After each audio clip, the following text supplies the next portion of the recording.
Hello, everyone, and welcome back to the Youth Perspective. My name is Maddy. I'm your host today, and here I'm so lucky to have Katie Shadler with me today. Katie is a high school senior and original member of STAR. Thanks, Maddy. I'm happy to be here. Awesome. Katie, you had posted on the STAR website a blog about your Asian American heritage, and we're here to talk a little bit about that today. Also, about stereotypes. So if you're ready to get into it, I just have a couple questions for you. Let's do it. All right.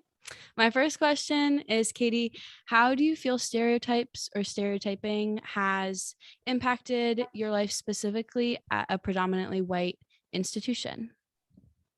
Well, Maddy, at the high school that I go to, I would say that the majority of the stereotypes being spread are usually minute comments and gestures that for some people, they might not even be taken as like overtly racist. But then you think about it and then you feel that something just wasn't right with what they said. Like sometimes people will say something like, oh, like I look Asian today or whatever. Like, oh, my eyes are really puffy. I look Asian or something. Or, oh, like even something that sounds like a positive stereotype, like, oh, like Asians are really smart, like your race is really smart. Regardless of if it's positive or negative, you're still putting kids in a box by like labeling them regardless of what you're saying. So those are typically the stereotypes spread at my school, but not very like overt things to say. So not direct, but it still places expectations on who you're supposed to be because of your race.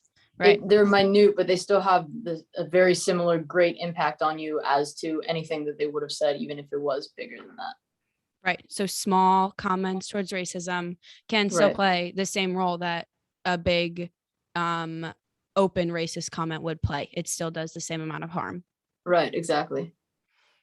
So going off that, how do you think that you combat or challenge those stereotypes, and how has STAR specifically changed or impacted the way that you do that?